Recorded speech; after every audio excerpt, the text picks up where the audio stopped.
Vai lá.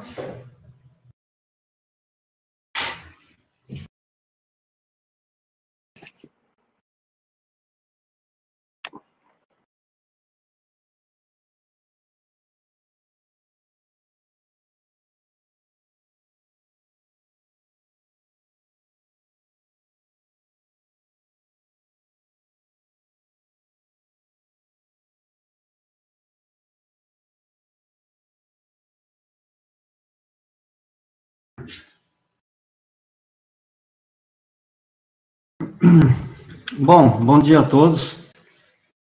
Agradecer aí a presença de quem está acompanhando aqui na sala do programa, também quem está acompanhando pelo canal do YouTube. Especialmente gostaria de agradecer primeiramente ao André Felipe aí por ter aceito fazer esse seminário aqui no programa.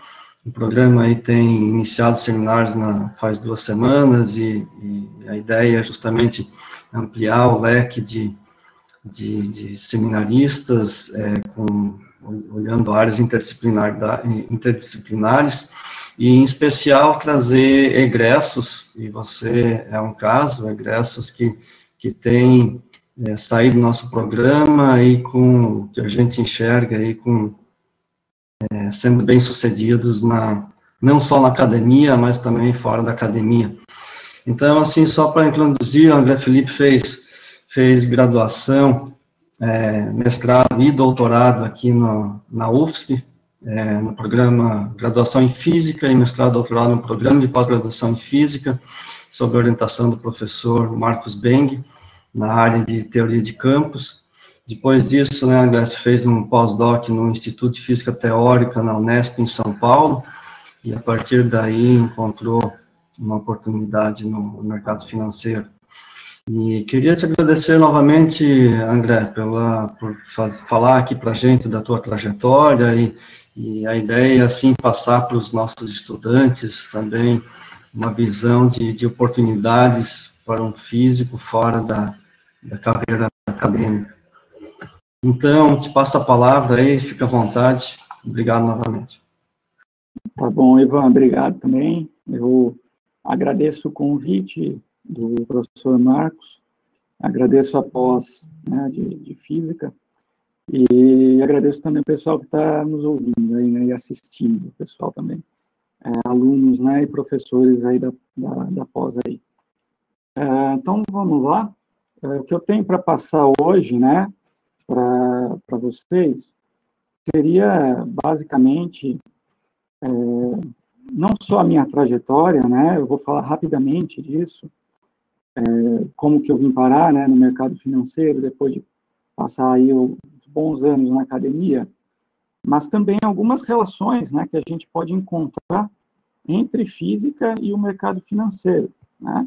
Então, como eu vou mostrar mais para frente, a gente vai ver que essa é uma relação até mais próxima do que a gente pode imaginar inicialmente, né.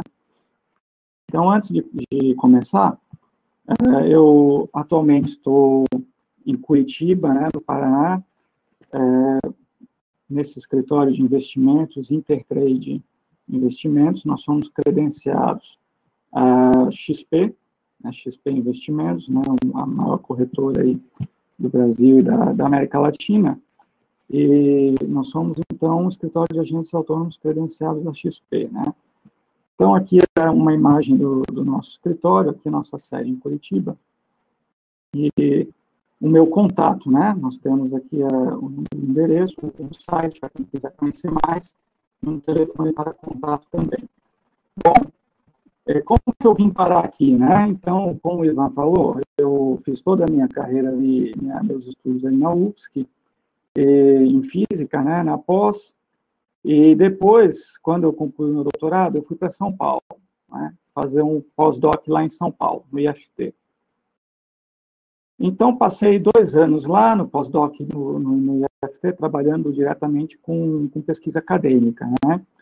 E eu conhecia 2 colegas na época que também tinham formação de exatas aí na UFSC, eram colegas aí da UFSC, né, fizeram engenharia, e os 2 já estavam trabalhando, né. Um havia começado no setor bancário, e em seguida acabou indo para a XP, né? E o outro também já estava aí na XP também de Florianópolis. Então, conhecendo esses dois contatos, eu acabei me interessando, né, conversando com eles, e até que surgiu aí uma oportunidade, né, de começar a trabalhar também, né, junto com a XP.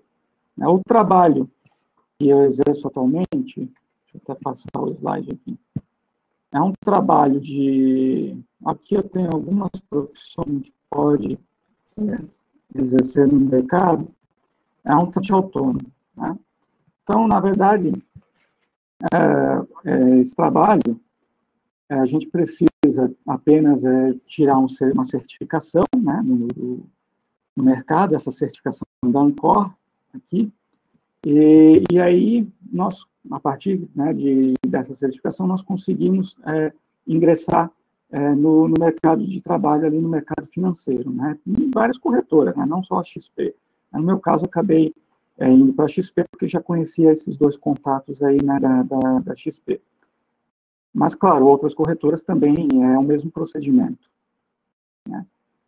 Então, é comum no mercado financeiro, mais comum do que possa parecer, né, que pessoas com graduação em ciências exatas, né, com formação acadêmica em ciências exatas, acabem trabalhando no mercado, né, não só no que eu faço hoje, né, como agente autônomo, mas também em diversos outros setores do mercado financeiro. Então, a gente tem aqui o setor bancário, é um setor que contrata bastante, né, principalmente pessoal de engenharia, né, para fazer análise de investimentos, né, também é necessário uma outra certificação CNPI, mas também existem pessoas de formação de ciências exatas que acabam indo para análise, né? Inclusive, um dos fundadores de uma casa de análises de investimentos, né, até uma casa até bem conhecida aqui no Brasil, que faz análise, a Empíricos, né? Um dos fundadores da Empíricos, ele fez graduação em física, né? Então, é um exemplo aí de um cara que fazia física e acabou indo para o mercado financeiro e fundando aí uma das maiores empresas de análise de investimentos aí, né? Na questão de agente autônomo, bom, aí tem oportunidades também, como eu já comentei. Outra profissão do mercado que também tem exemplos de pessoal formado em ciências exatas é a parte de gestão. É a parte de gestão, né? Gestão de fundos de investimento, gestão de portfólios de investimento, e aí, bom, vários gestores também têm histórico de formação em ciências exatas, né? Para quem já conhece um pouco mais do mercado, talvez conheça um fundo de ações, Alaska Black, né? O gestor do Alaska Black também é um sujeito que foi formado, se não me engano, em engenharia, né? Então, é mais um exemplo de um sujeito formado em exatas, né, indo para o mercado financeiro, né? Luiz Stuber também é um outro gestor bem renomado, conhecido também, com formação em ciências exatas, engenharia também. Outra profissão, planejador financeiro, né, também precisa de uma certificação, CFP. Também existem diversos casos aí de pessoal de exatas também que acaba indo para essa área. Uma profissão também seria as profiler, né, que são pessoal que trabalha aí para tesourarias, né, instituições financeiras, né, que fazem operações no mercado, né, tentando aí satisfazer as necessidades dessas instituições, né, no mercado, né, comprando e vendendo ativos, né, também fazendo aí gestão de ativos financeiros.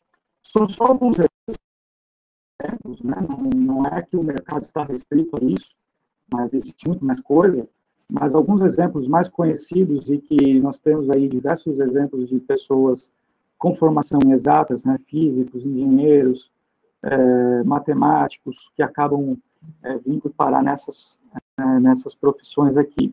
ok? Então, a relação entre física e mercado financeiro, particularmente, não é uma coisa tão nova assim, né? Eu vou mostrar aqui alguns exemplos de ilustres conhecidos da física que também já se aventuraram de um modo ou de outro, né, no mercado financeiro. Talvez o exemplo mais famoso aí seja o próprio Newton, né? Então, Newton soltou essa frase aqui, né? Ele disse que ele podia prever com exatidão o movimento de corpos celestes, mas não conseguia prever a loucura dos homens, né? Referindo-se aí aos movimentos especulativos, né, no mercado acionário, né? Então, ele também foi chefe da Casa da Moeda Britânica, e ele também teve uma experiência no mercado de ações que não foi nada boa, né? Ele acabou perdendo uma boa quantia do seu patrimônio no mercado de ações, lá nos anos 1700, na Companhia dos Mares do Sul, né? Uma companhia que foi fundada para explorar o comércio entre a Espanha e aqui a América do Sul, né, as colônias espanholas aqui da América do Sul, e a companhia acabou não indo bem, né, e ele acabou perdendo uma boa quantia do seu patrimônio nas ações dessa companhia, né. Mas nós temos outros exemplos. O Gauss também foi um sujeito muito bem sucedido, né, em operações financeiras. Ele desenvolveu um método para analisar fundos de pensões das viúvas dos professores da Universidade de Göttingen, né, na Alemanha. Então, o Gauss também, né, outro exemplo, um matemático brilhante, né, que também esteve envolvido aí com finanças.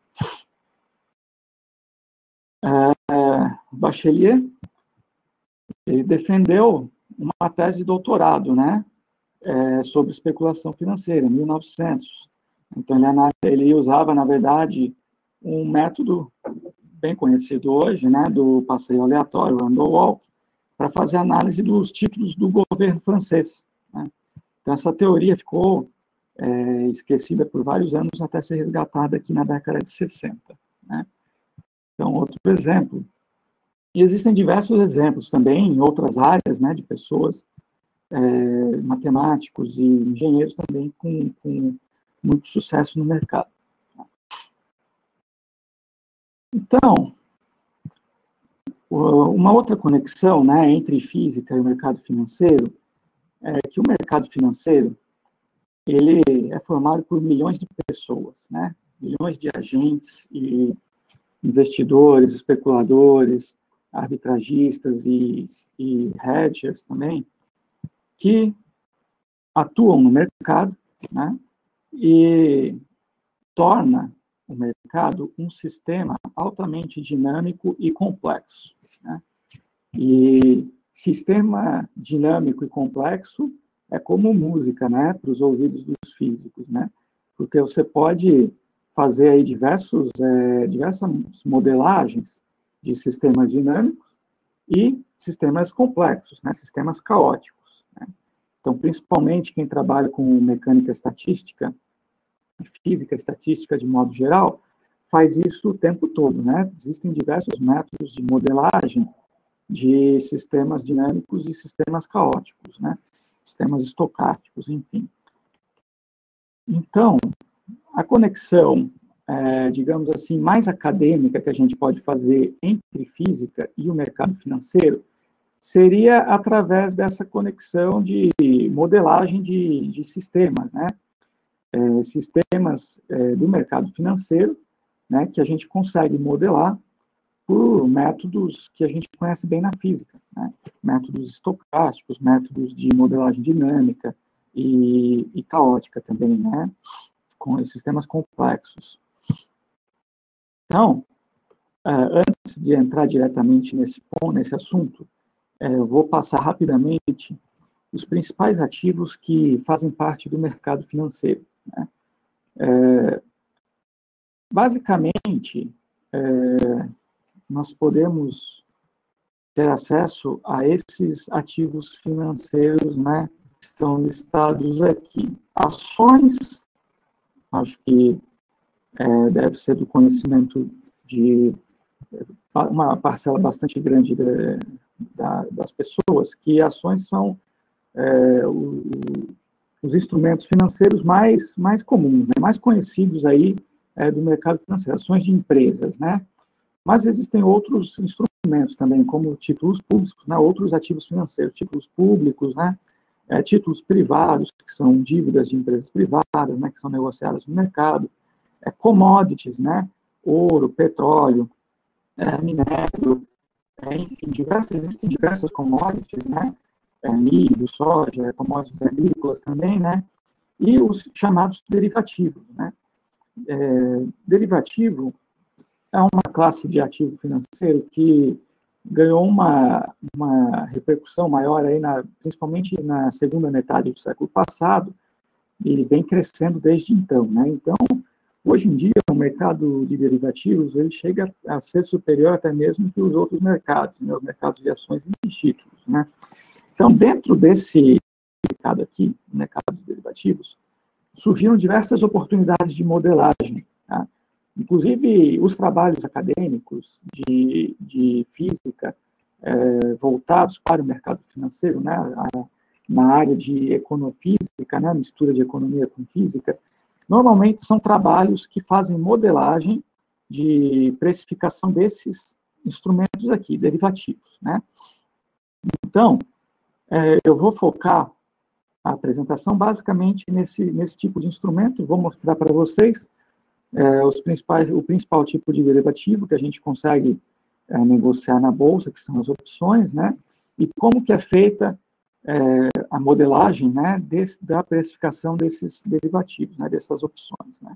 Claro, eu vou fazer por cima, né, existe uma enormidade de estudos acadêmicos e coisas bem complexas que podem ser feitas, né, modelos bem complexos que podem ser feitos, né. Eu vou passar rapidamente, apenas para a gente ter uma ideia, né, de como que o conhecimento acadêmico que a gente adquire na física, principalmente na mecânica estatística, pode ser útil para trabalhar com derivativos. Tá?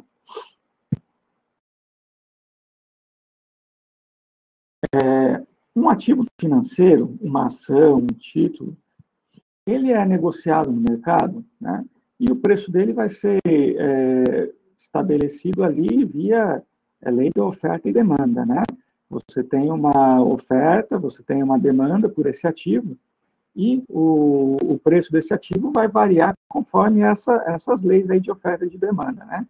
Então, eu tenho aqui dois gráficos, dois exemplos, tá? Eu tirei o rótulo aqui, mas eu tenho, num desses gráficos, uma simulação de random walk, né, passeio aleatório, movimento browniano, e no outro gráfico, esse aqui do lado direito, eu tenho um ativo real do mercado, o preço desse ativo em função do tempo, né? Então, aqui no eixo Y eu teria o preço, aqui no eixo X eu teria o tempo, a passagem do tempo, né? E vocês podem perceber que tanto a modelagem de um movimento browniano, um random walk com média zero, né? É uma simulação numérica, como um gráfico de um preço real de um ativo, nesse caso aqui é de um índice, né, do índice Bovespa, são muito parecidos, né? E do jeito que eu coloquei aqui no gráfico, sem legenda, fica até difícil você dizer o que é simulação e o que é um dado real, né? Aqui você poderia até se confundir, né, por pensar que isso aqui é um dado real de um ativo financeiro, né, o preço de um ativo financeiro, porque ele tem até uma tendência segue até uma tendência mais bem definida, né? Aqui claramente ele atinge um pico e vai caindo e tal, parece ser um ativo financeiro, porque tá com uma tendência bem definida, mas não, é uma simulação de um movimento browniano. E aqui é um dado real, né, o Ibovespa, né, num período de tempo relativamente curto, que eu encurtei, para capturar justamente um movimento bem parecido com um random walk, né, com um movimento browniano, né. Então, existe até uma certa dificuldade de você separar, né, o que é o que. Você precisa pôr a legenda, né, para saber do que você está falando. Se você está falando de uma simulação, você está falando de um movimento real que aconteceu no mercado, né? Então, isso mostra para a gente que a gente pode usar as nossas bem conhecidas técnicas de mecânica estatística, né, de simulação de sistemas dinâmicos, sistemas estocásticos, para simular o comportamento de preço de ativos reais do mercado financeiro, né? Então, tudo isso nós conseguimos fazer com uma certa tranquilidade, né, esse tipo de simulação aqui, né? Então, isso pode ser útil de diversas formas, né? E aqui um outro gráfico do Ibovespa, né, o principal índice da Bolsa de Valores de São Paulo. Aqui um período de tempo um pouco mais longo, né? Já deixei a legenda para a gente conseguir ver melhor. De 2013 até... de 2010 até 2013, né? Então, a gente vê uma tendência relativamente mais clara, né? Mas ainda assim, um comportamento bastante aleatório, né? Com uma característica bastante estocástica, né?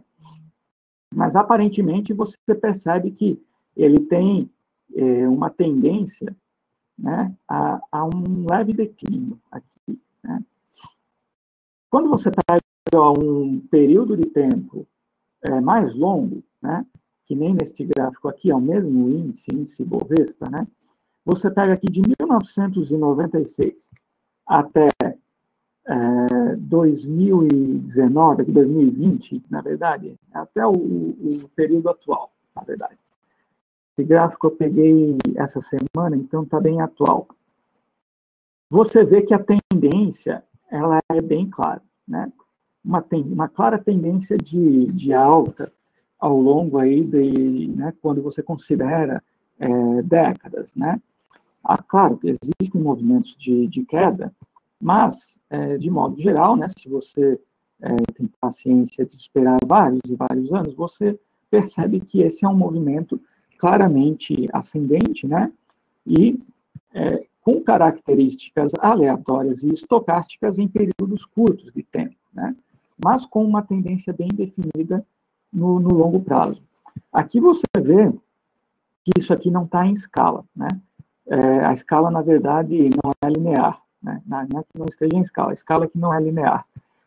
Desse ponto aqui até aqui, nós temos aí mais ou menos 12 mil pontos de diferença do índice, né? E aí esse espaço aqui vai diminuindo, né? Então, dá a impressão de que esses movimentos aqui são menos bruscos, mas, na verdade, é só uma ilusão aqui pela escala aqui do índice, né? O movimento aqui foi a crise de 2008, né? Este movimento aqui de queda foi agora em março deste ano, 2020, o pânico aí que ocorreu em função do coronavírus, né? E a impressão que dá é que não é uma coisa tão séria, mas, na verdade, foi uma queda de praticamente 50%, né, do mercado, do índice. Uma queda tão relevante quanto essas outras aqui, de 2008, essa crise aqui de 1998, 99 também, né? Então, foi uma queda comparável, né, apesar do gráfico não mostrar isso. Mas, enfim, aparentemente, né, o mercado fez um nível aqui, um fundo, e desde então vem se recuperando. Esse fundo aqui atingido ali no final de março, começo de abril, né? E já está em trajetória de recuperação. Bom, apenas para ilustrar, né, como que o mercado pode ser extremamente ou puramente estocástico no curto prazo, mas no médio e longo prazo ele apresenta uma tendência. Então, ele não é o tempo todo, né, estocástico. Ele tem um comportamento de tendência, algo que modifica a dinâmica dele, que leva ele ou a longos períodos de alta ou a longos períodos de queda, né, como esse período aqui que nós tivemos, né. Então, essas características são importantes se a gente quiser fazer qualquer tipo de modelagem, né. Aqui são os principais papéis negociados no índice, na Bolsa, né? E compõem o índice Bovespa, né? As principais empresas, né? Todas essas empresas ali possuem ações negociadas na Bolsa, e a combinação do desempenho desses papéis aqui é que define o índice, né? O índice Bovespa. Enfim, vamos adiante.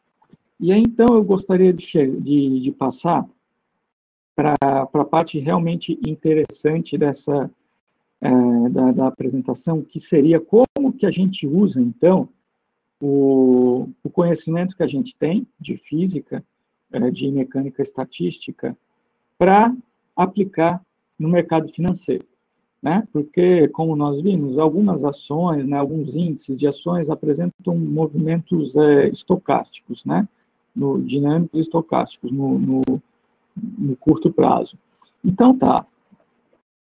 Como que a gente vai usar a capacidade que o conhecimento que a gente tem, né, de dinâmica estocástica, para modelar, né, fazer alguma coisa, algum tipo de modelo que a gente consiga extrair algo, né, de relevante no mercado financeiro, né?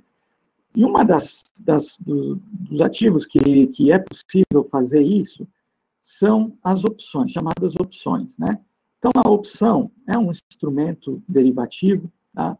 Ela não é uma ação, ela é diferente de uma ação. Uma opção, ela está atrelada, de certa forma, né, intimamente atrelada a uma ação, mas ela por si só não é a ação de uma empresa, né? Ela é um instrumento derivativo, porque ela deriva, o preço de uma opção deriva de uma ação, né?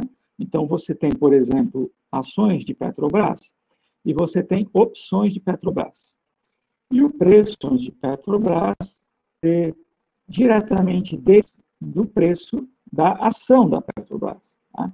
Então, isso que é importante entender nas opções, e é isso que, com essas opções, que a gente consegue fazer a modelagem, né? A gente consegue fazer simulações numéricas para desenvolver equações e conseguir calcular, literalmente calcular, o preço de uma opção, né? E como a gente viu no mercado ali de ações e de índice, a gente não consegue calcular, né? É um movimento completamente aleatório, estocástico de uma ação. Aquilo ali não dá para ser calculado. Você consegue fazer uma simulação estocástica e tal, enfim. Mas você não consegue calcular, você não tem uma fórmula para calcular o preço de uma ação, né? E com a opção, com o derivativo, você consegue. Porque você vai ter diversas características das opções que vão definir o preço dela, né? E o ativo, a ação, é apenas uma característica. E é a característica estocástica do preço, o componente estocástico do preço da opção vai ser a ação. Mas você vai ter também outros componentes que não são estocásticas, né? Então, tudo isso contribui para que você consiga usar diversos modelos para precificar opções, né? Um dos modelos mais famosos, eu vou mostrar rapidamente, né, apenas como é que foi feito e tal, é o modelo de Black-Scholes, né, para precificação de opções, né? Então, antes disso, vamos entender rapidamente o que é uma opção, né?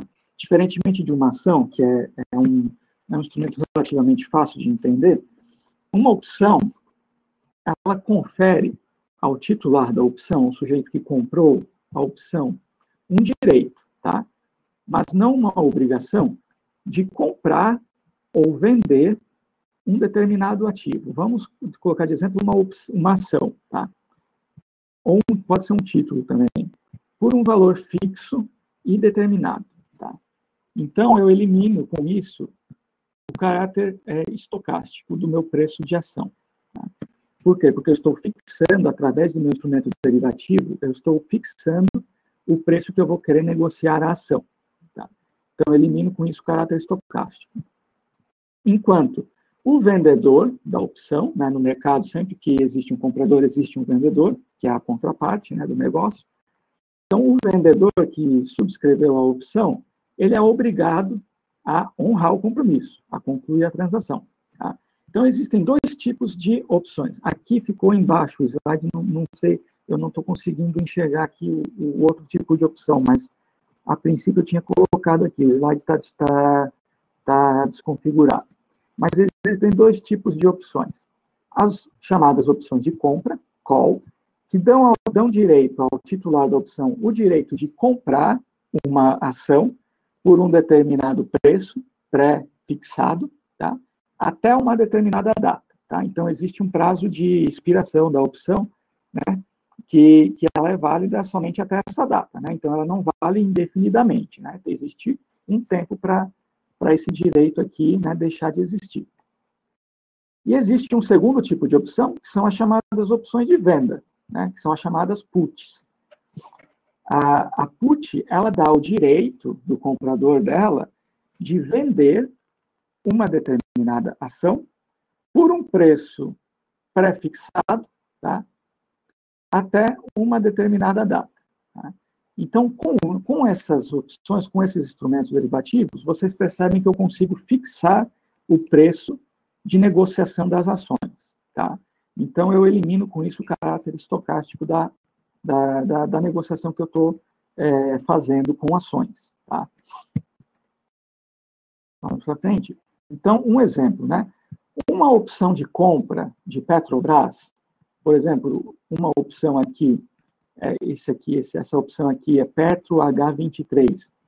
Ela representa, na verdade, o direito de comprar a ação da Petrobras, que é essa ação aqui, Petro 4, PTR4, a R$ 23,00, tá? Isso aqui são exemplos apenas, não quer dizer que seja isso, tá? Não quer dizer que no mercado esteja sendo negociada exatamente essa opção nesses termos. Eu estou apenas exemplificando a título de informação, tá?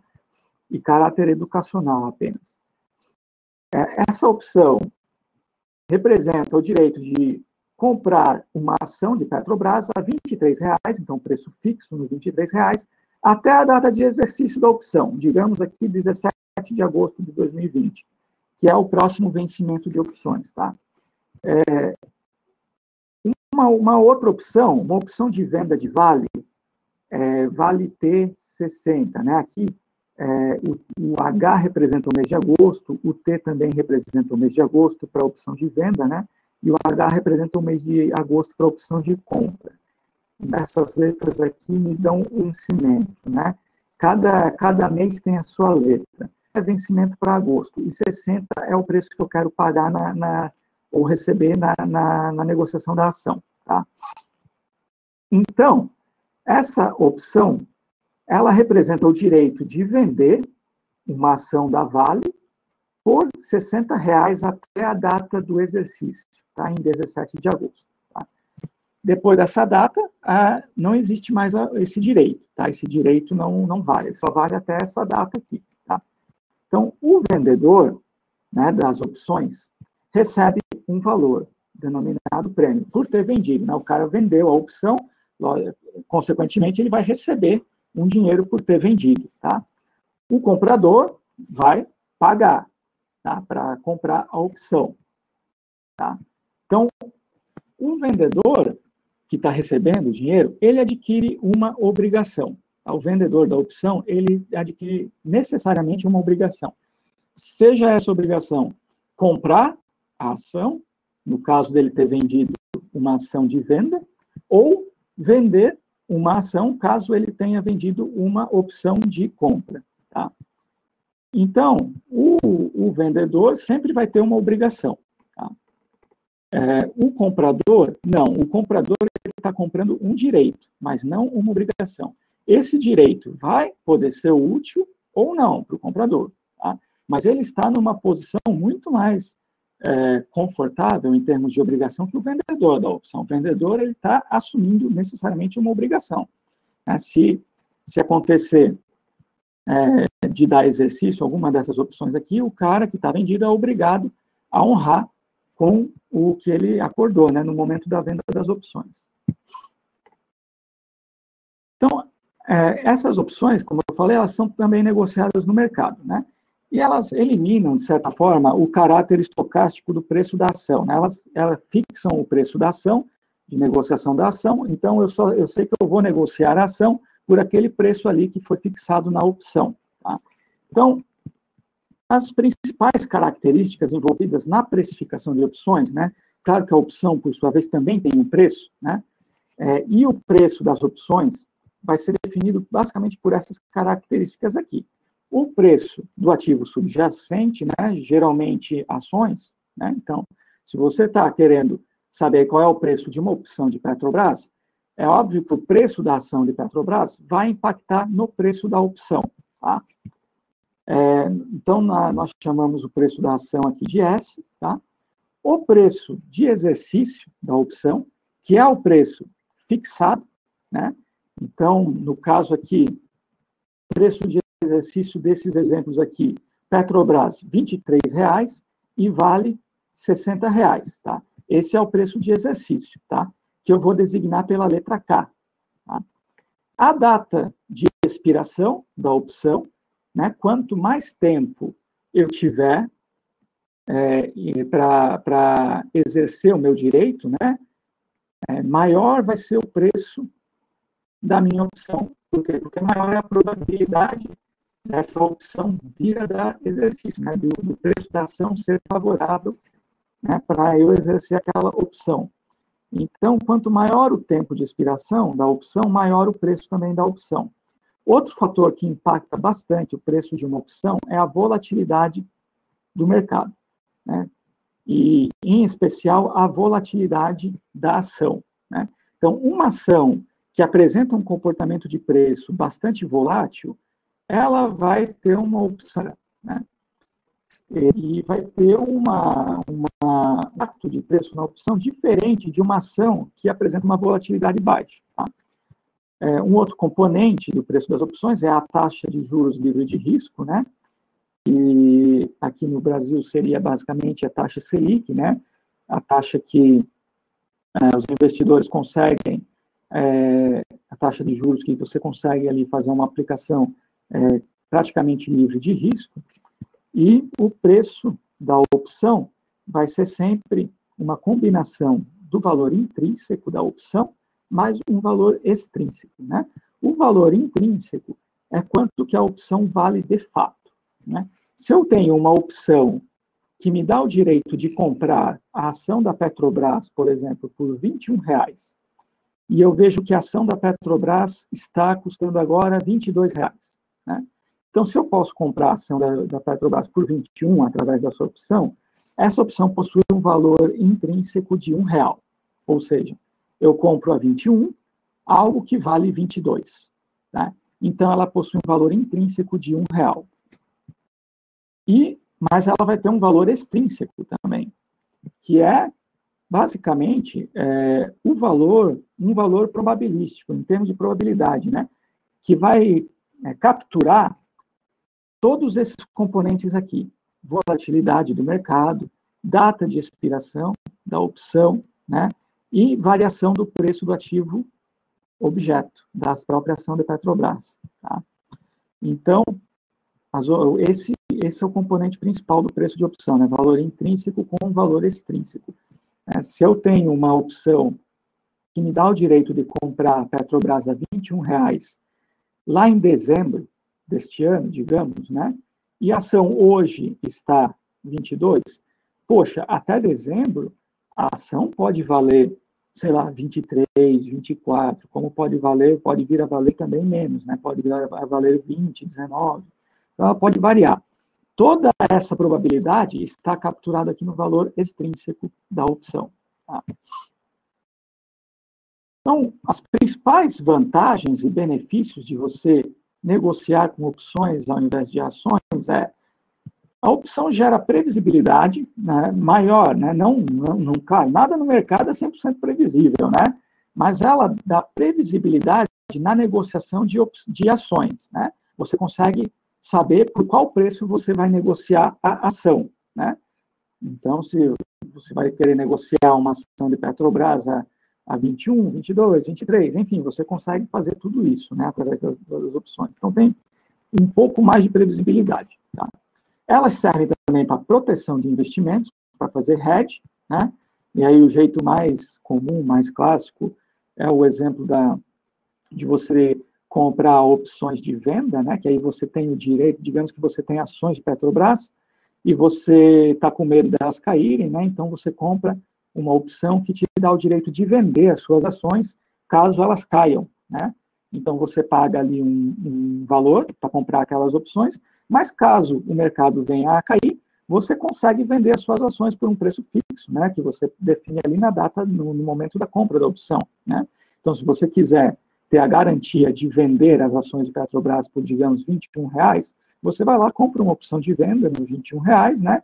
E se o mercado despencar, for para 15, R$10, você vai conseguir vender a sua ação da Petrobras por 21, tá? Então, ela serve como instrumento de proteção de carteira, né? De hedge. Serve também como instrumento de alavancagem. Você consegue operar um patrimônio muito maior do que você tem, através de opções, né? E também serve como possibilidade de você rentabilizar carteira de investimento, através de operações estruturadas, né? Isso aqui que é a parte legal, interessante, que dá para você fazer diversas operações no mercado, com opções, que vão rentabilizar um patrimônio que você já possui, tá? E que não precisa necessariamente estar investido em ações. Pode estar num CDB, num investimento de renda fixa, né? E pode estar em outros investimentos também, tá? E, claro, pode estar em ações também. E aí você consegue gerar um valor a partir desse portfólio que você possui, tanto de renda fixa como de ações, né? Negociando opções. Beleza, mas aonde que entra, então, a física, né, ou a modelagem na precificação desses instrumentos, né, dessas opções, desses derivativos? Tá? Inicialmente, na década de 60, foi esse modelo aqui, modelo de precificação de opções, modelo de Black-Scholes, foi na década de 60, acho que em 1968, que ele foi desenvolvido, né, pelo Fisher Black, né, um matemático economista, e Myron Scholes, né, que era um economista.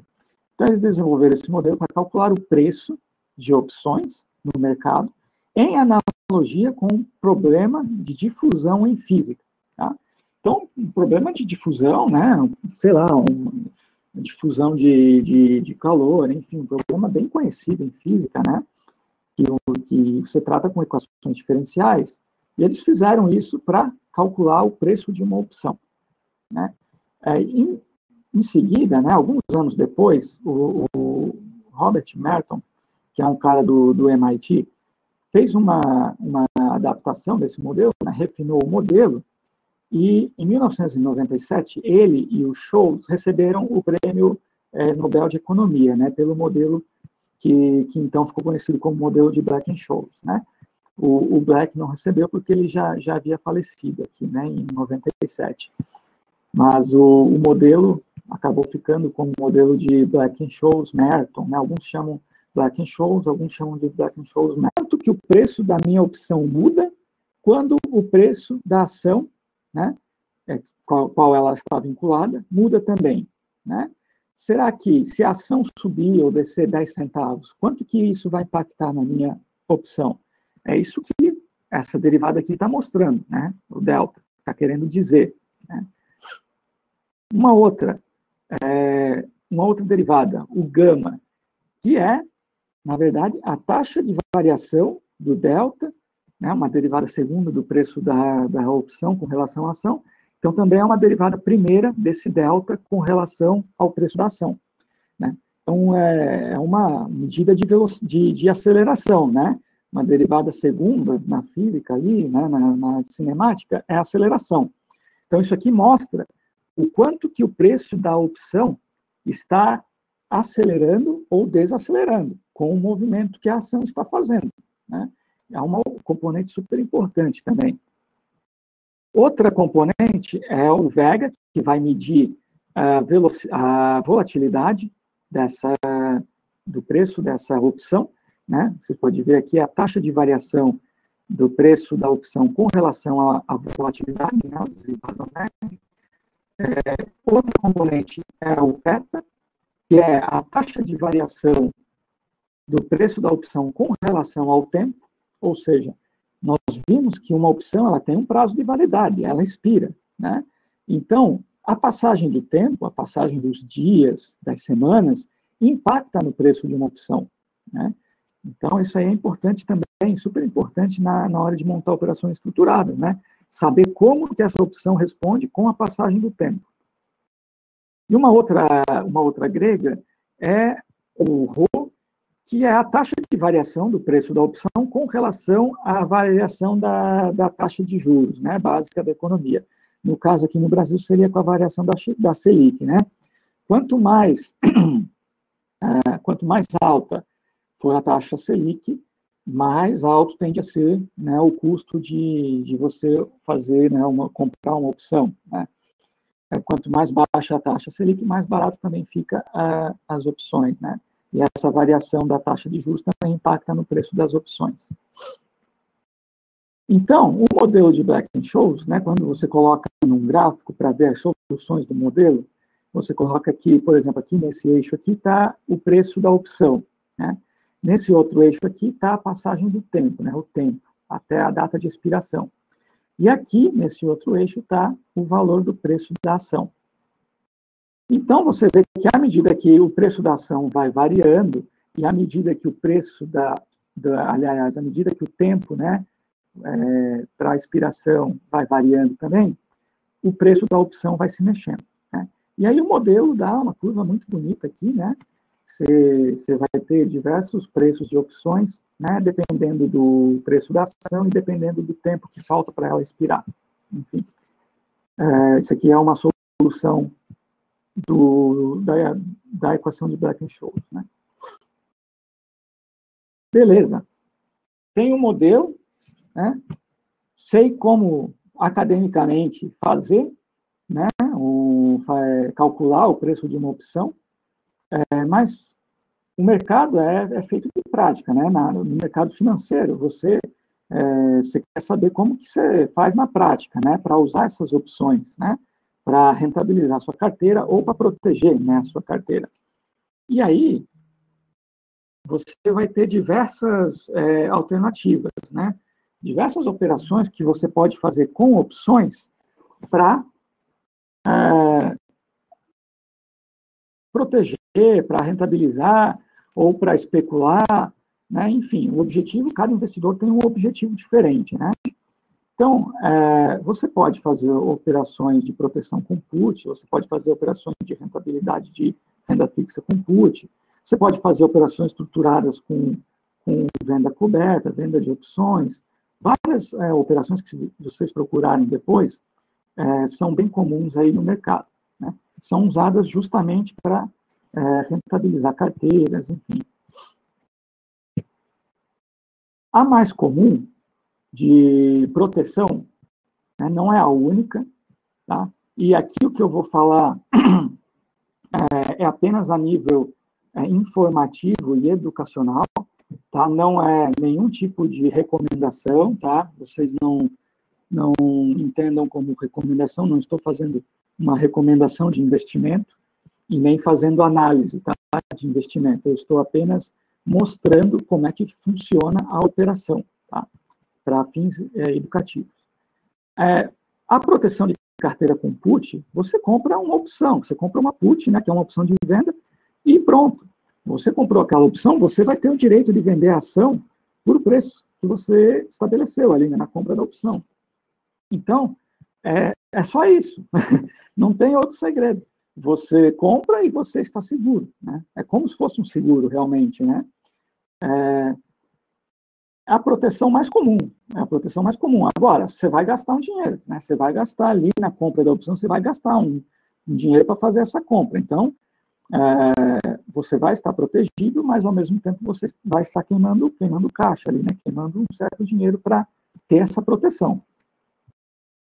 E aí, uma outra forma de você usar uma put para remunerar um investimento de renda fixa, por exemplo, um CDB, é quando você faz uma assunção de ação. Você, digamos assim, você acha que uma ação está num preço bom, né?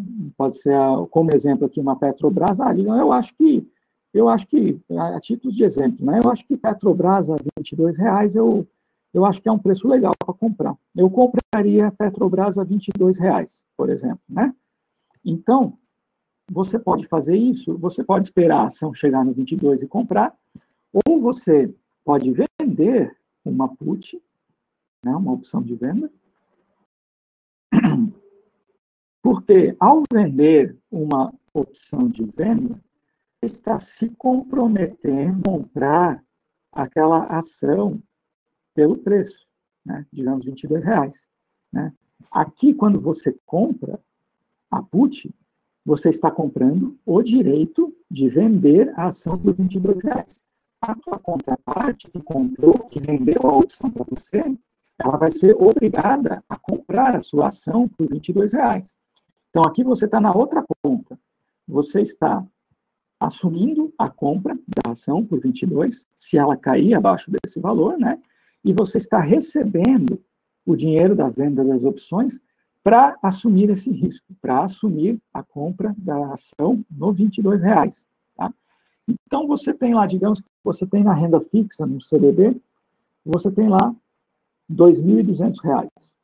E você aceita comprar uma ação da Petrobras por R$22, porque você acha que está barato nesse preço.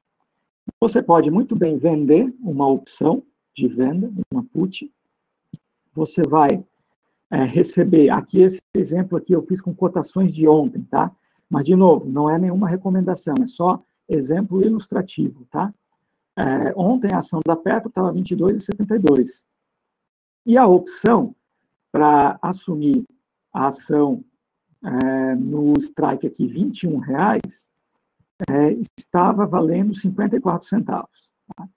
Então, você, vendendo um lote de 100, você receberia R$54 para se comprometer a comprar a ação da Petrobras por R$21,03, se ela cair abaixo desse valor, né, na data do exercício, na data de 17 de agosto. Né? Se chegar a 17 de agosto e a ação tiver R$21,50, ou seja, não tiver abaixo deste valor aqui, não vai assumir a ação, né? Você vai ter apenas recebido esse valor aqui, pela venda da opção, mas você não vai precisar comprar a ação. Por quê? Porque ela não está abaixo desse valor aqui. Tá? Então, você apenas recebe o dinheiro da venda da put e continua com o seu CDB. Você continua ali com o seu CDB, recebeu R$54 e rentabilizou aí em torno do seu capital que você comprometeu, né, que foi de R$20,49, que é esse valor aqui do strike, menos o prêmio que você recebeu, tá? Então, 21,03 menos 54 centavos, dá R$20,49. Esse foi o capital que você comprometeu na sua carteira. Em cima desse capital, você conseguiu uma rentabilidade de 2,63%. Tá? Lembrando que o teu compromisso é válido até dia 17 de agosto. Então, é exatamente um mês daqui, né? Então, em um mês, você rentabilizou o seu capital em 2,63%, apenas por assumir a compra da ação da Petrobras por R$21,03. Então, você, apenas por se comprometer a fazer essa compra aqui, você recebeu esse valor, que é uma rentabilidade de 2,63% do capital que você comprometeu, que estava alocado em renda fixa. Tá?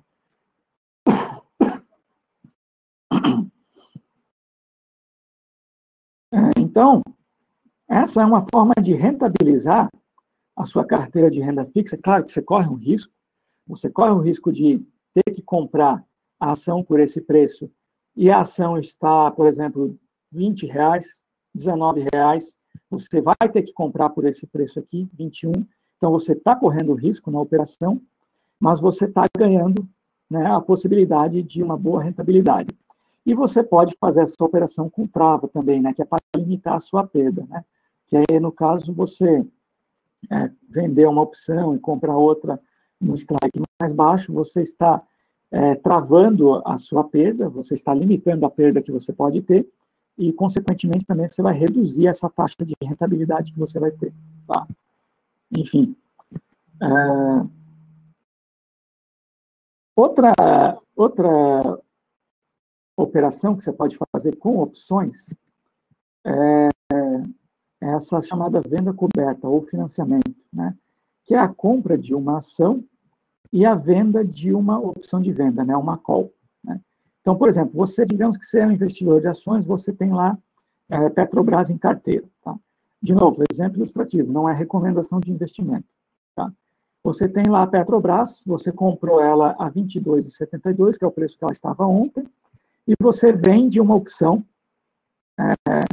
essa opção aqui, que tem o strike em R$ 22,53, por R$ 1,23. Você conseguia fazer isso ontem, tá? De novo, vencimento em 17 de agosto, então uma operação de 1 mês, tá? O desembolso dessa operação é de R$ 21,49, porque você está pagando R$ 22,72 na compra da ação, mas você está recebendo R$ 1,23 pela venda da opção, tá? Então, no fundo, você está gastando R$ 21,49. Se chegar dia 17 de agosto e a opção der exercício, né, ou seja, a Petrobras, no dia 17 de agosto, estiver acima desse valor aqui, R$ 22,53, né, aí a opção vai dar exercício, o lucro da sua operação terá sido de R$ 1,04, que é o preço, a diferença de preço entre o que você pagou e o strike, né? Descontado aqui o strike, né? Na verdade, você recebeu R$ 1,23, né? Mas você pagou na ação R$ 22,72 e vendeu a ação por R$ 22,53. Então, você teve, nessa venda de ação, você teve 19 centavos de déficit, né, de redução, mas você teve 1,23 de ganho de venda, né, da opção. Então, o seu lucro é de R$ 1,04 na operação, que representa 4,83% do capital que você imobilizou na operação. Então, você imobilizou efetivamente R$ 21,49, né? Porque você comprou aqui e vendeu aqui. Né? Então, você pagou isso aqui e recebeu isso aqui. Então, você imobilizou esse capital. E você ganhou 4,83% em cima desse capital. Tá? Claro, sua operação é exercício, né? Sua opção é exercício. Se, no caso da ação, na data de exercício, estiver abaixo desse valor aqui, que é o valor que você imobilizou na operação, somente nesse caso, a operação começa a incorrer em prejuízo. Tá? Então, você só começa a ter prejuízo com essa operação se a ação cair abaixo desse valor aqui. Tá? E é claro, essa rentabilidade aqui, para 1 mês, né, é uma rentabilidade até bem interessante, né? Você tirar em cima do seu capital de ações 4,8% num mês, né? Isso aí dava para ser feita uma operação com dados reais, né? Que dava para ser feito ontem. Né? É claro que o cara pode ter um prejuízo na operação, pode, se a ação começar a cair, né? Você vai ter prejuízo. Se cair abaixo desse valor aqui, você vai ter prejuízo. Então, é uma operação de risco, né? Você pode fazer outras coisas, você pode travar a operação, você pode travar o seu risco, né? Ou você pode vender a opção em outros strikes, né? Não nesse strike aqui, ó, 22,53. Você pode vender a 22, a 21, a 20, né? É claro que quanto mais seguro for a sua operação, menor vai ser a taxa que você vai receber, né? Então, para rentabilização de carteira de investimentos, né, O cara tem lá, ele faz a estratégia buy and hold, né? Então, ele compra ações para segurar por vários anos, né? Então, ele não liga se a ação dele cair, né? Ele está fazendo buy and hold, ele não está nem aí se a ação cair 10% no mês. Por quê? Porque está pensando no longuíssimo prazo, vários anos, né? Que a probabilidade de alta é maior. Então, ele pode fazer essa estratégia aqui e ir recebendo esse prêmio pela venda de opções, esse prêmio vira caixa, né? Ele recebe em dinheiro na conta dele, e, ao mesmo tempo, ele torce para não dar exercício, porque ele não quer vender as ações dele, né? Então, é até vantagem para ele, se a ação cair levemente, né? Não cair muito, mas se a ação cair levemente, ele vai estar na vantagem, porque ele recebeu esse valor aqui, né? É claro, esse é o valor de uma opção, né? Você faz a venda com 100, 1.000, 10.000 opções, depende do tamanho da carteira, né? Aí você pode ganhar 100, 200, 1.000, R$1.000, né?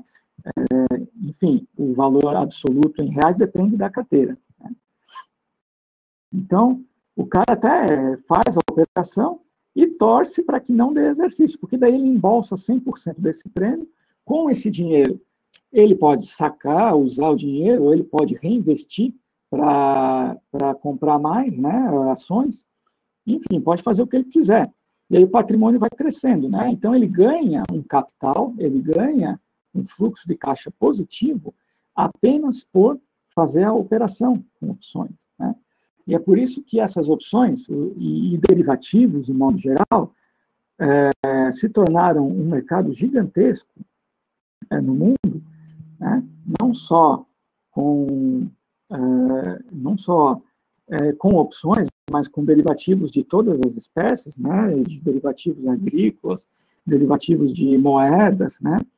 E permite diversos tipos de operações, né? De proteção e de rentabilidade de carteira, né? Eu havia preparado outras operações para a gente conversar, mas eu acho que eu vou encerrar por aqui, porque já estamos estourando o tempo, né? E tem perguntas também para responder. Então, essas outras operações também dá para fazer com opções, cada uma tem uma característica particular, né? Mas eu demoraria aí mais tempo para explicar cada uma delas. E quem quiser, quem se interessou pelo assunto, quiser saber mais, conversar, ou quem opera já no mercado e quiser conhecer mais dessas estratégias, sintam-se à vontade, né, para entrar em contato comigo, ou na Intertrade, de modo geral. A gente está localizado em Curitiba, né, mas atendemos clientes do Brasil inteiro.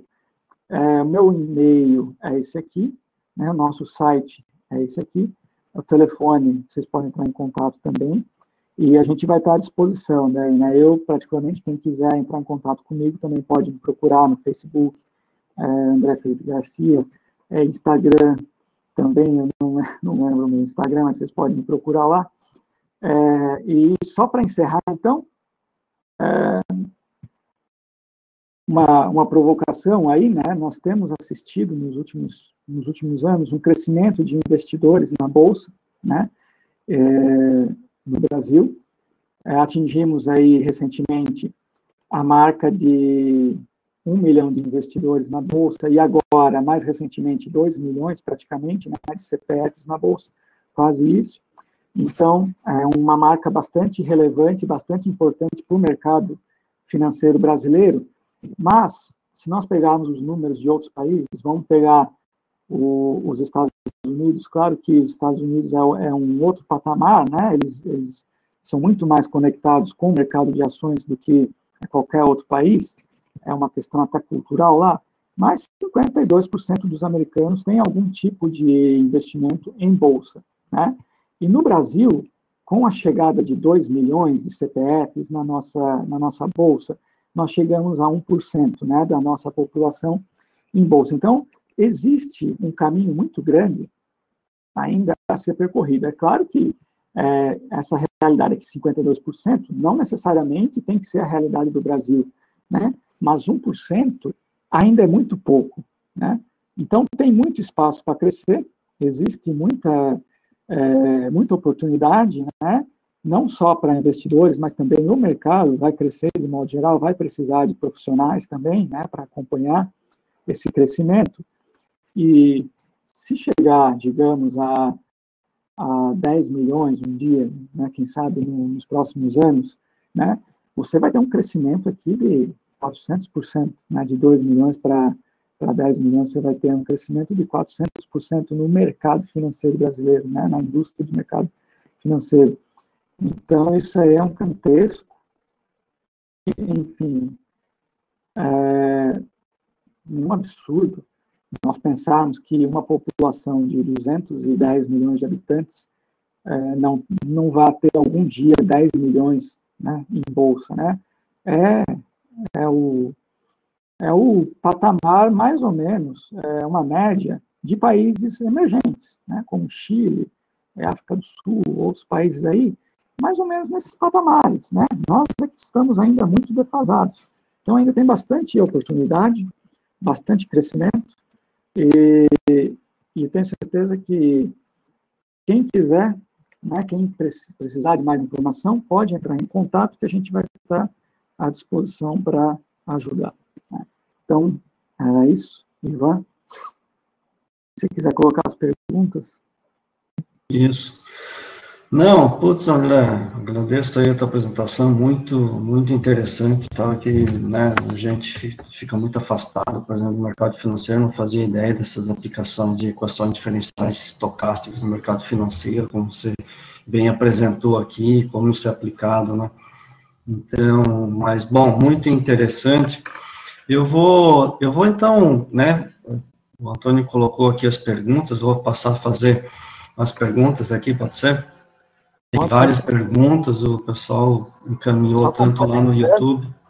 Só complementando, tem bastante campo também na área acadêmica, né, que trabalha também com modelagem, né, de sistemas financeiros. Então, existe também espaço na academia para trabalhar no mercado, né, em termos de modelagem mesmo, né, não só do que eu passei aqui, do modelo de Black-Scholes, mas existem diversas formas de fazer modelagem, né, de sistemas financeiros. Ótimo.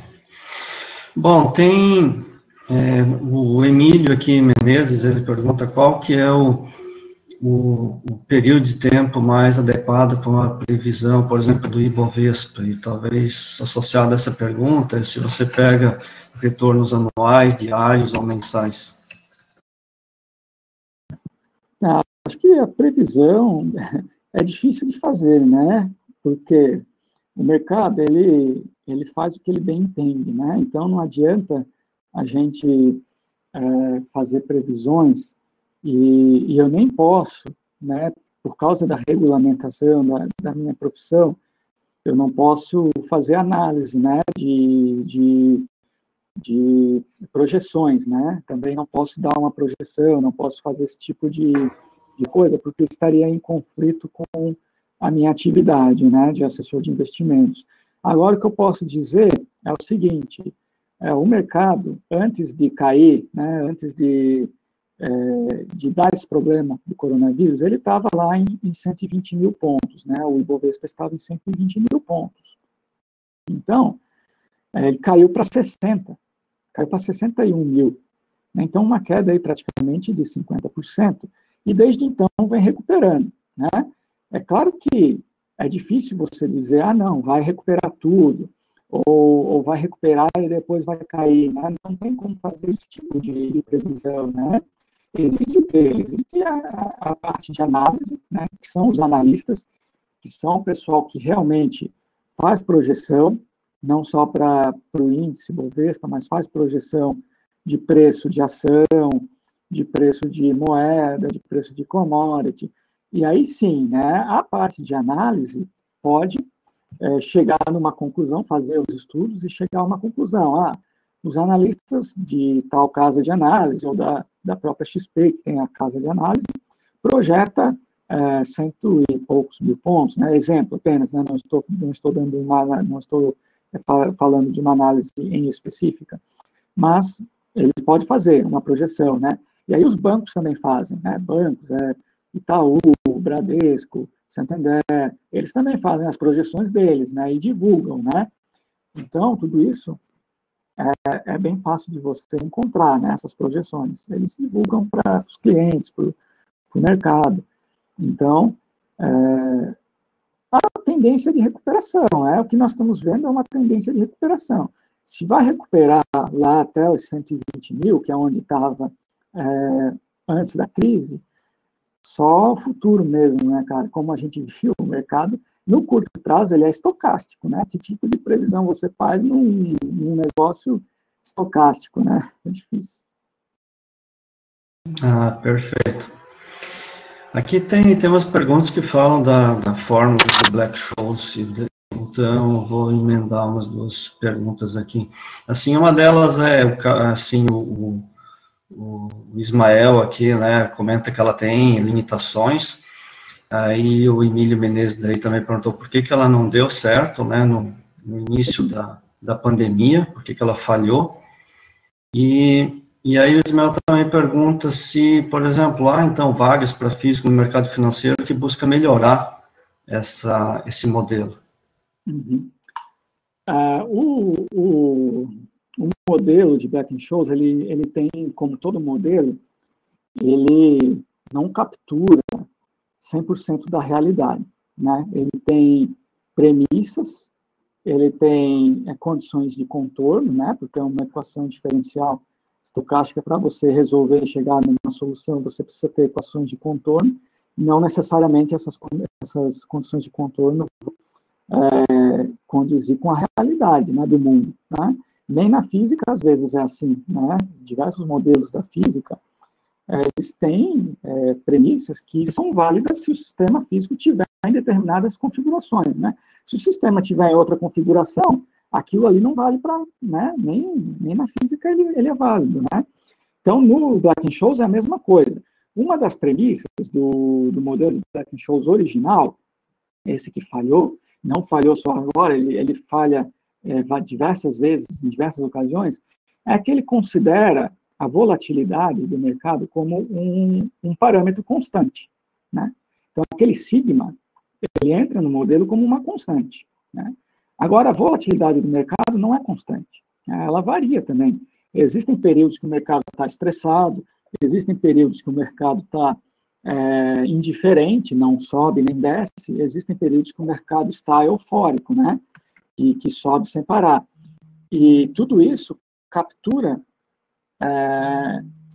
uma volatilidade constante, não vai capturar, né? Então, um momento de pânico, o mercado não vai conseguir, o modelo, aliás, não vai conseguir capturar, porque ele está com um input que é uma constante e que não faz nenhum sentido para aquela realidade, né?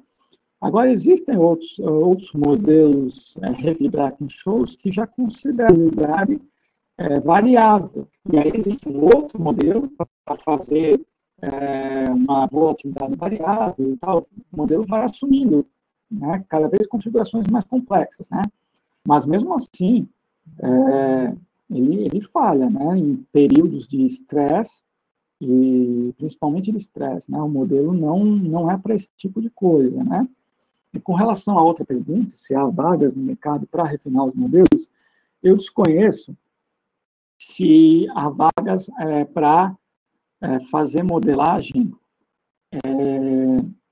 para trabalhar de modo parecido com o que se trabalha na academia, né? Dentro de uma instituição financeira, dentro de um banco ou dentro de algum fundo, né, de investimento, se os caras fazem contratação de físicos ou matemáticos apenas para fazer modelagem. Pode ser, né? Mas eu teria esse conhecimento, né? É que contrata físicos e matemáticos para fazer análise de risco, né? Por causa do conhecimento técnico, né? E por causa de diversas outras características, né? A facilidade de fazer análise em gráficos, facilidade de fazer diversos tipos de conta, de análise de risco, enfim, tudo isso tem, né? Agora, somente para fazer um trabalho acadêmico, né, para refinar modelo acadêmico, eu acho pouco provável, pode ser que tenha, mas eu não conheço, né? Existe sim na academia gente que trabalha só com a econofísica, né? O cara é professor de economia, ou ele é professor de física, mas ele trabalha com modelagem de sistemas financeiros, né? Para estudar os comportamentos dinâmicos e estocásticos, né? E caóticos também dos mercados, né? Na academia, com certeza.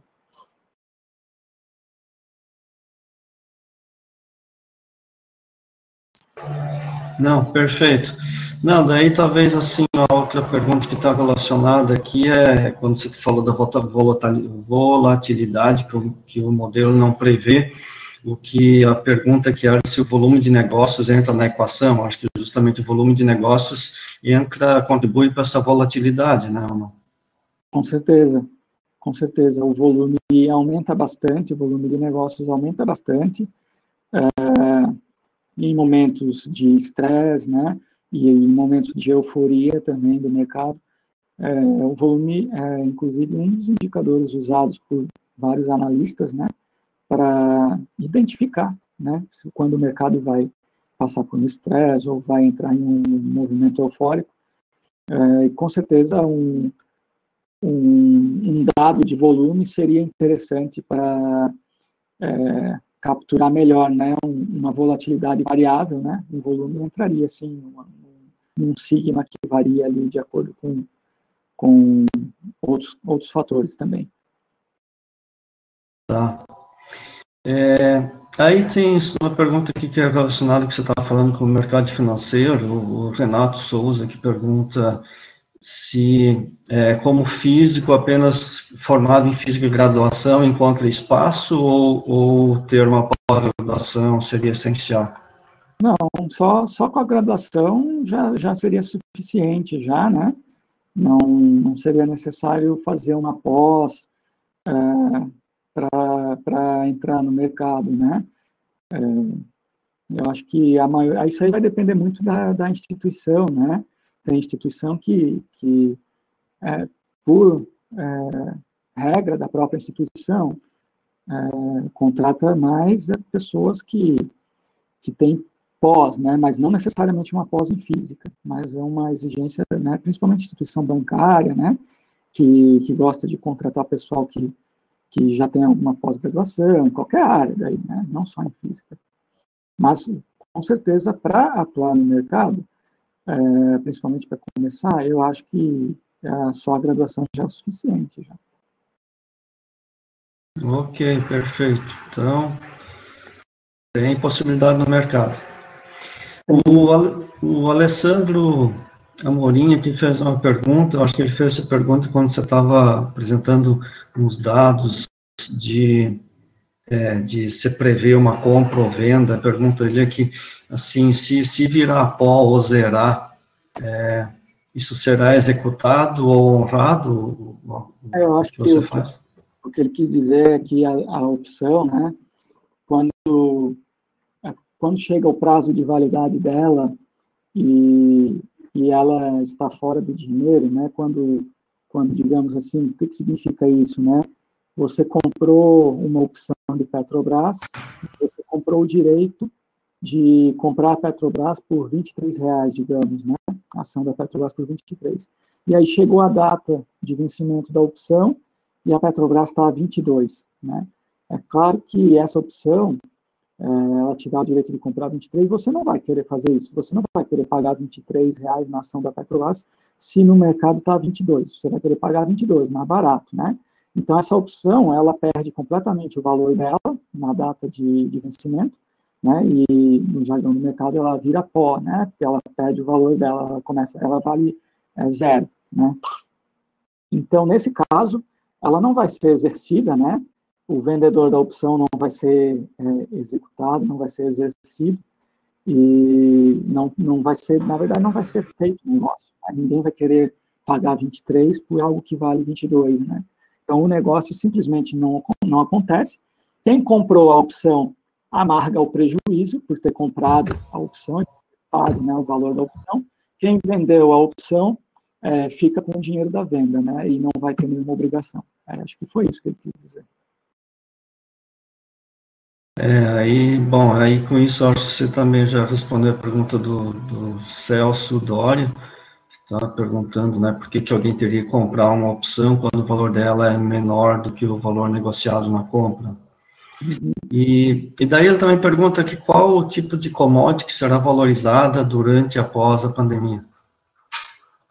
De novo, né, para saber qual tipo de commodity que vai valorizar, precisaria fazer análise, né, da commodity, e é algo que eu não posso fazer, né, mas eu posso falar o que aconteceu já, né, desde o começo da pandemia e até um pouco antes, né, algumas commodities que mostraram valorização, e até uma valorização boa, né, durante esse período, o ouro, né, tem se valorizado nos últimos tempos, não sei se vai continuar ou não, né? E na contramão do ouro foi o petróleo, né? Bem no auge ali da pandemia, o petróleo caiu bastante, né? Derreteu, porque por diversos fatores, né? Uma preocupação com recessão global, queda na demanda por petróleo. Então, o preço acabou caindo, teve até um momento que ficou negativo, né? Então, os contratos futuros de petróleo negociados nos Estados Unidos chegaram a, por um dia, ficar negativo, né? Então, o cara comprava um contrato de petróleo e ficava né, negativo, ficava devendo, né?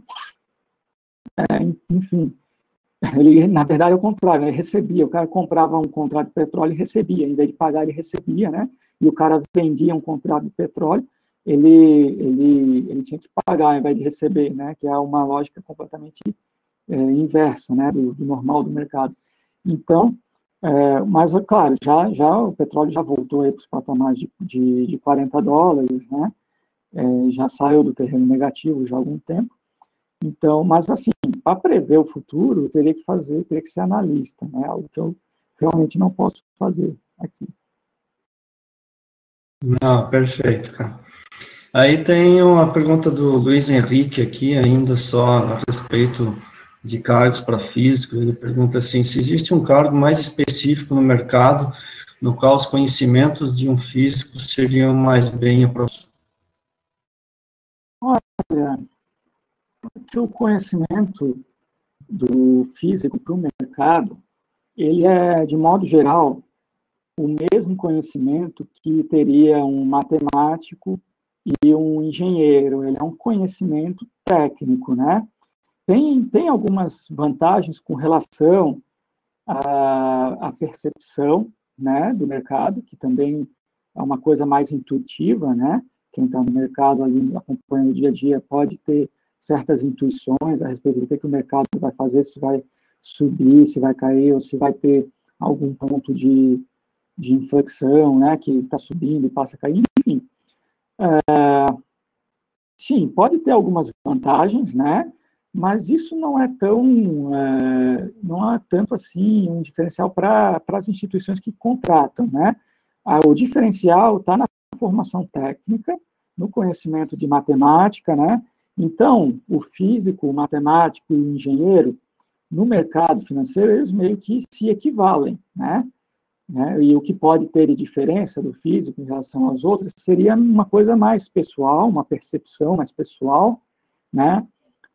De repente, você conhecer um pouco de filosofia, né, da mecânica quântica, conhecer um pouco de como que funciona a mecânica quântica, né, um vetor de estado, ali um sistema quântico que está em um estado de vários, né, uma sobreposição de estados ao mesmo tempo, né? Então, tudo isso pode te ajudar com percepção apenas, né? Mas você não aplica nada disso, né? Não existe, né? Não, vou fazer aqui uma técnica de investimento quântico, né? Que nem existem outras coisas, né? Que o pessoal inventa aí com quântica também, né? Por enquanto, assim, não tem nada concreto, né? Agora você pode raciocinar, né, em termos de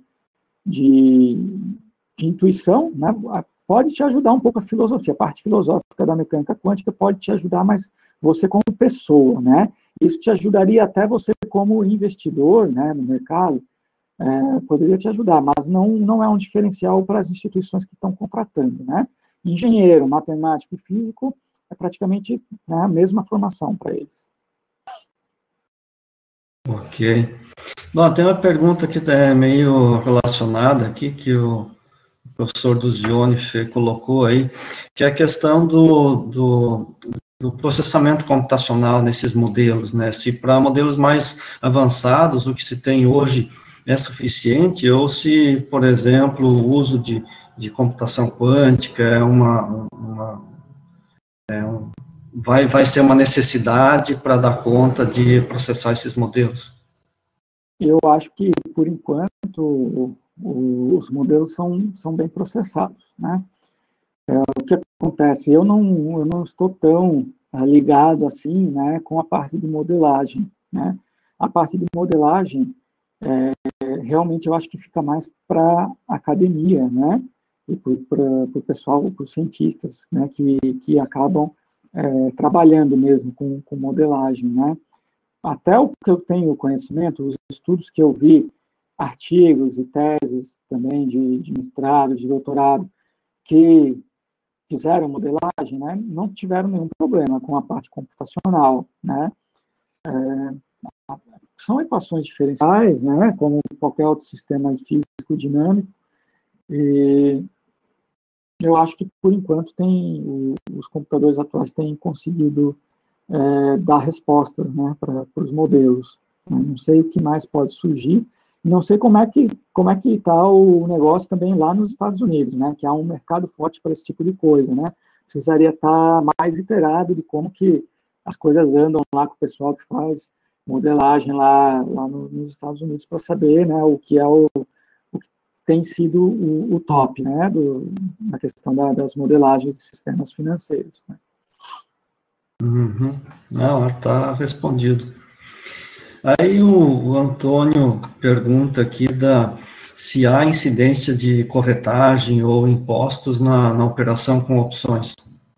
Sim, quem faz operações com ações e com opções está sujeito à corretagem, né? A corretagem é um valor que é um valor particular de cada corretora, né? Então, no meu caso, eu faço a parte de renda variável, né? Ações, opções e toda a parte de renda variável com a XP, né? Sou credenciado com a XP. Então, a XP tem também, né, a corretagem dela, que vai incidir em cada operação que o cliente fizer, né? É a forma da corretora gerar valor, né, pelo serviço que ela presta, né? Então, cada corretora vai ter o seu preço, né? Eu não tenho muito conhecimento como que são outras corretoras, mas existem outros, o Grupo XP, na verdade, tem 3 corretoras, né? Que são as corretoras Clear, Rico e XP. Então, a XP, ela é a que oferece o serviço assim, mais diferenciado para o cliente, né, para o investidor, em termos de atendimento, de assessoria, né? No caso, eu atendo diversos clientes que fazem operações, não necessariamente com ações e com opções, mas alguns também, né, com ações e opções. Então, eu estou ali sempre junto com eles, passando as informações, né, do mercado, passando a análise da nossa equipe de análise, né, da XP e outras equipes de análise também.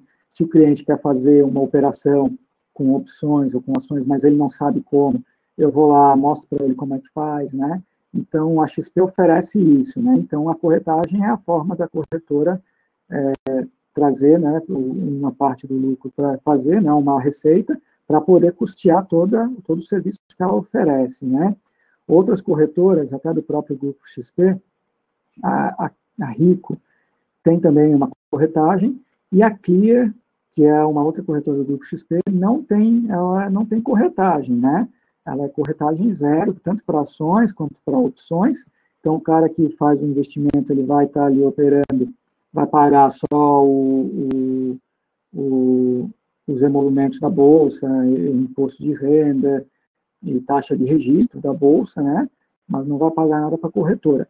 Em contrapartida, ele é uma corretora self-service, né? Para o cara que já sabe o que está fazendo e que não precisa da ajuda de ninguém, né? Ele não precisa de uma orientação, ele não precisa conversar com ninguém para fazer as operações. Então, ele vai lá e acaba usando uma corretora que tem corretagem zero, né, para economizar. Agora, a minha experiência, né, não só como assessor da XP, desde janeiro do ano passado, mas como investidor também, especulador, né, que desde 2011 que eu estou no mercado, como investidor, como especulador, é que se você, né, a corretagem ela não é para ser um problema, né? A corretagem é um custo barato, né? Não é para ser um problema, né?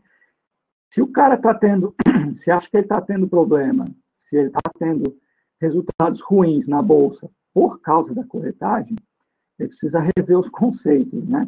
Porque as vantagens que você tem de operar numa corretora que te oferece assistência são muitas, né? Desde informação até assistência na hora de executar a operação, né? Então, o valor é baixo, o valor não é alto, e assim, para quem opera valores acima aí de 5 mil reais, 10 mil reais, não é para fazer diferença, né? O cara consegue pagar a corretagem tranquilamente e ganhar, né? Ganhar no mercado, né? Então, aquilo que o cara está com capital pequeno, talvez faça sentido, né? Ir para uma corretora de porte menor, com corretagem zero. Mas não vai conseguir o atendimento, não vai conseguir conhecer melhor, né, as alternativas que ele tem no mercado. Ele vai precisar já entrar sabendo tudo ali. Ok, perfeito. Tem duas perguntas aqui ainda. Uma é do Marcos Kendi. Você aconselha um cliente a investir e ter participação nos lucros e prejuízos? Olha, eu não faço as recomendações, né, de compra e de venda para os clientes. Eu ajudo o cliente para o que ele está precisando, né, então se ele está buscando alguma ação para investir, eu ajudo ele, né, passando as ações recomendadas da equipe de análise, que é essa sim que dá as chamadas, né, de compra ou de venda das ações. Eu passo isso para o cara pode ficar à vontade, né, para perguntar o que ele acha que é melhor naquele momento, né, e a gente vai orientando, né, a gente passa orientação, mas a gente não bate o martelo, né, para o cliente. Então, o cliente, ele não pode chegar aqui e dizer para mim, André, me diz aí qual é a ação que é para investir agora, né? Pô, isso aí não faz parte, né, do trabalho, né? O que eu posso fazer, ó, existem algumas ações que estão com recomendações de compra, né? Essas, né? Uma do setor tal, outra de outro setor, outra do comércio, né, internacional, enfim. E aí a gente vai vendo o que o cara se sente mais confortável, né, em investir, né? Então, é esse tipo de aconselhamento que a gente dá, né? Agora, a gente não faz gestão, eu não faço gestão, né, de capital para o cliente, então, o cliente que tem que fazer a gestão de capital dele, né? E também não tenho participação no lucro ou prejuízo que o cliente vai ter, né? Então, os clientes, eles fazem as operações, o lucro que eles têm é 100% deles, né? O prejuízo também. Então, a única coisa que o cliente vai ter realmente é a corretagem, né, o pagamento de corretagem nas operações que ele faz, e nada mais, né, só isso. Não, perfeito, é isso, assim, porque você vê, um médico também, ele faz a mesma coisa, ele te dá as opções de um tratamento, mas ele não vai dizer, faça isso, porque se der errado, depois foi ele que falou, né, então... Exatamente, ele vai dar as opções, ele vai investigar, né, ele precisa conversar bastante com o paciente. No meu caso também, eu converso com todos os clientes, né, a gente conversa para ver como é que está indo o andamento da carteira, vai acompanhando, ver o que dá para fazer, né, uma coisa ali, outra coisa lá, então tudo isso a gente vai acompanhando, e na base da conversa, né, para no longo prazo, médio e longo prazo, né, o cliente tenha uma experiência positiva, né, porque acontece de muita gente entrar na bolsa e quebrar a cara, né, perder dinheiro, né, porque entra sem saber, entra sem um aconselhamento, sem um acompanhamento de um assessor, então as chances são menores, né, então muita gente acaba quebrando a cara, acaba perdendo, porque não tem esse acompanhamento, né, E no começo, principalmente, faz bastante diferença, né? Depois, claro, a gente vai aprendendo a fazer as coisas e vai aprendendo como é que é, né? Mas no começo, principalmente, é super importante conversar, né? Perfeito. Tá, a última pergunta aqui é do Luiz Carlos. Ele pergunta, é possível negociar opções sem necessariamente levar ao exercício, ou seja, ganhar na valorização da própria opção? Sim, sim, é possível. Você pode comprar uma opção com vencimento para agosto, né, e vendê-la, né, antes, e você pode fazer o contrário também, né, vender uma opção e depois recomprar, né, por um preço menor, né, então você faz parecido com ações daí, né, você especula de modo parecido com as ações. É perfeitamente possível, inclusive opções, né, para esse tipo de operação, elas têm valorizações até normalmente mais expressivas, né, do que ações. Então, é comum você ver casos de opções, né, que se valorizam 10, 20, 30, 50% num dia, né, num único dia, né? Então, é uma especulação forte, né? É uma aposta. Mas você tem condição de fazer uma operação desse tipo, de você entrar numa opção. Claro, aí tem que ver todo o manejo de risco, né? Ver o quanto de capital você está disposto a colocar em risco, porque da mesma forma que pode valorizar 50% num dia, pode cair 50% num dia, né? E você amargar um prejuízo grande, né? Então, tudo isso tem que ser medido, mas é perfeitamente possível, né, fazer isso, e bastante gente faz, inclusive. Bom, as perguntas aqui era isso, assim, você vê, né, André, teve várias manifestações, o pessoal, assim, é um assunto que interessa, né, tanto as curiosidades sobre o mercado financeiro, mas também sobre as possibilidades para quem está fazendo uma graduação em área de exatas, ou uma pós-graduação, as possibilidades de trabalho que isso gera. A participação aqui foi muito boa, teve momentos que eu estava acompanhando aqui no YouTube, aqui nessa sala, teve momentos com mais de 50 participantes, então tá ótimo. Então, assim, bom, queria agradecer a todos aí que participaram desse seminário, né, e agradecer especialmente a você, André, ter se disposto aí a fazer esse seminário, né, a gente se conhece aí da época da pós-graduação, que você estava aqui, e é um prazer conversar com egressos aí que encontraram um caminho mesmo, né, bem sucedido, fora da academia, mas é claro, também as pessoas que continuam na academia, é sempre um prazer a gente ver onde que os egressos aqui vão parar. Não, muito bom. Eu que agradeço, né, novamente o convite.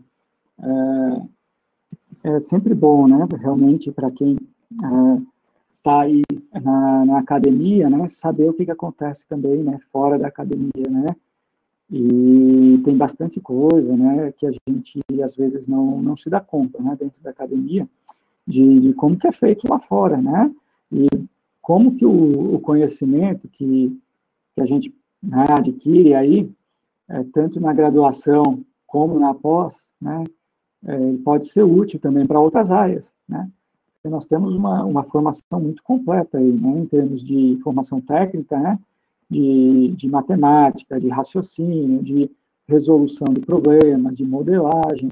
Então, uma formação muito boa que também pode ser aproveitado, né, em outras áreas. Então, é muito bacana essa iniciativa e fiquei muito feliz com o convite e agradeço aí mais uma vez. Eu disponibilizei aqui no chat o meu contato, o meu número de telefone, para quem quiser entrar em contato, conversar mais, pode ficar à vontade, tá? Isso aí, perfeito. Bom, cara, obrigado novamente. Também, ainda por fim, queria agradecer o Antônio, nosso secretário da pós, aí, que está coordenando todas as atividades aqui no YouTube e aqui nessa sala virtual. Obrigado aí, Antônio, também. E com isso a gente finaliza aí o nosso seminário. Agradecendo novamente, um abraço e até a próxima, André. Espero vê-lo em breve aqui em Florianópolis. Certamente, quando eu for em Florianópolis, eu vou dar uma passada aí no departamento. Valeu. Valeu, valeu.